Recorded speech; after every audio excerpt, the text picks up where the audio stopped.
RD and nandito tayo ngayon sa Spalding office which is located in Mandaluyong, Philippines. And now, we will have an interview with the Vice President of Proline Sports Center, Mr. Joven Babaan. Now, let's hear how their story started. Good day everyone, this is Coach Jason Aquino of Alab ng Puso Sports Philippines. Today, nandito tayo sa Spalding at makakasama po natin ang Vice President ng Proline Sports Center, Mr. Joven Babaan.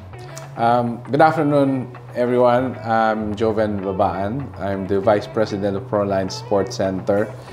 We are the exclusive distributor of Spalding in the Philippines, and we have the distinction of also being the oldest distributor of Spalding in the whole world. So we are very happy and proud that we become part of Alab ng Puso. Spalding actually made the first basketball about 130 years ago.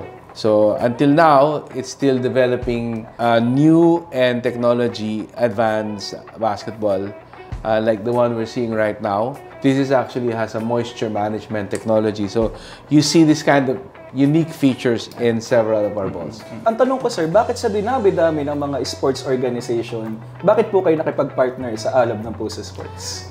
We are actually biased towards developmental programs.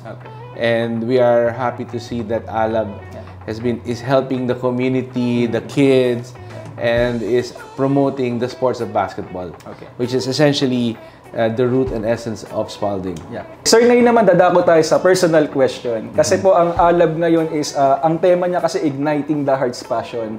So I want your story, sir, to be inspiration po dun po sa mga batang manonood, maglalaro, at the same time po, bukod sa mga bata, pati po dun sa mga tatay, nanay nila, yung mga businessman din, sir, kasi parang part din po namin, we're igniting the heart's passion of school, club teams, and entrepreneurs.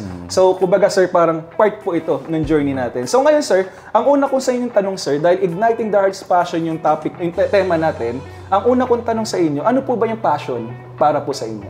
Well, passion evokes emotion, intensity. So, essentially, intensity of one's emotion. And in our case, we're all passionate about basketball. So we are very focused on basketball.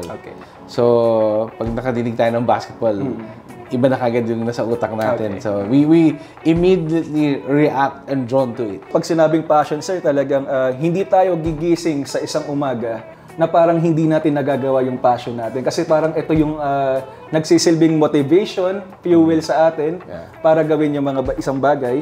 So pangalawang tanong ko, sir, bakit po mahalaga ang passion sa buhay at sa trabaho? As you mentioned, if you're passionate about something, it's what keeps you going. Yun yung nagpapagising sa'yo. Yes, sir. So yun yung nagdadala sa'yo sa gusto mong puntahan.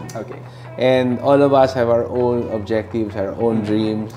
So as long as we have that passion, and as long that we have that alab, that intensity in our hearts, susuungin natin yung lahat. Yes, sir. Susugurin natin. Siyempre po, habang nag-journey tayo sa buhay, kasi ang success raw po kasi is a journey, not a destination. So, sir, along the journey kasi, doon natin makikita yung mga challenges na hinaharap natin. So, ang tanong ko, sir, ano yung pinakamalaking pagsubok na naranasan ninyo? Ano po yung mga pinakamatinding challenges? It's really hard to point out any particular challenge. But what I can say, business, as in life, is about facing challenges head-on.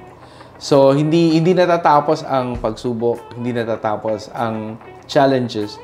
The key thing to do is really to face it, address it, develop from it. So, we have to learn to adapt. So, just parang basketball game din yan. You have to adapt to whoever you're playing against with. You have to adapt and change relative to the composition of your team. So, it's about being able to change and adapt. Ito sir, medyo lumalalim na question. Kumbaga kapag nakaranas sila ng matinding challenges, para nai-stuck po sila doon sa situation na yun. So ngayon, ang tanong ko sir, what is your biggest regret in life? To me, it's time. Not having enough time to do the things I want to do. Not having enough time to be able to achieve what I want to do or go for. So I don't know how long am I going to live for. But it's really time. Yun yung kalaban natin. Okay. As long as we can stay on and continue to fight, we can do more. Okay. Paano niyo po pinapaalab ang inyong puso upang magpatuloy sa kabila ng mga pagsubok? Number one, faith in God. Okay. Second, believe in yourself. And three, believe in your team. Your team members, your friends, your relatives, your loved ones. Just like basketball, it's a team game. Yeah. As long as we're all together, we can do more. So, us being partners, Spalding and Alab, I think we can do a lot more. Okay. Thank you, sir. And siguro, last question. Sa wakas, ano po ba ang yung mensahe ninyo sa lahat ng mga nagnanais magtagumpay sa kanilang mga passion, maging sa larangan ng sports o negosyo? Ano po bang may message ng Spalding at ni Mr. Joven po para po doon sa mga nag-a-aspire na mag-success sa buhay? Since we're talking about passion, so that's the first thing that you have, right? You have your own passion. Alam mo na kung anong gusto mo. Then, you temper that with perseverance. You have to persevere. Keep on the game. Keep at it. Continue. Doesn't matter how many challenges we face. It doesn't matter how many times we fail. We have to stand up. We have to move on. Continue to fight. Fight on. Thank you, sir. Marami pong salamat. Thank you rin. Share ko lang din, yung Spalding po nagsisimula rin po ang Alab before. At ako rin po, nagsisimula rin po ako sa journey ko po dito sa sports. Yung Spalding po yung sumama po sa amin, hindi po kami pinabayaan. Sila po yung umalalay po sa amin hanggang simula. Hanggang sa ngayon po, kasama po namin ang Spalding. Kaya po appreciated po namin yun, sir. At hindi ko makakalimutan yung sinasabi, sir, ni Sir Joven sa amin lagi na sa grassroots talaga, doon talaga yung puso ng Spalding. Okay, sir, any final message para po sa mga ating audience na manonood po ng episodes po natin ngayon? Well, I wish Alab the best of luck to all the team members, to all the followers, to all the fans.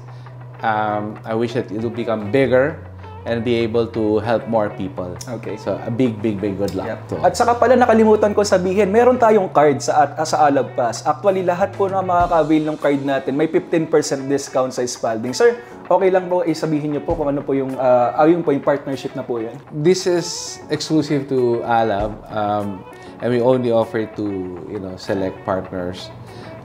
We hope that through this program, kids who are aspiring to become better basketball players or even volleyball players will have access to excellent equipment. Okay.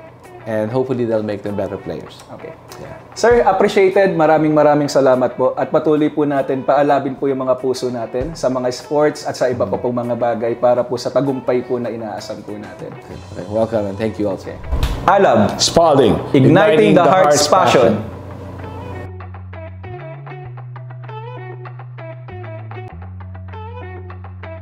Thank you, Coach Jason and Mr. Joven. Talagang napakaganda at inspiring yung pinag-usapan nila, no? Tumatak sa akin yung every challenges in our life must be faced and grow from it. Kayo ba? Anong sa inyo? Share your thoughts with our comment section below. At muli, ako si RD and let's ignite the heart's passion.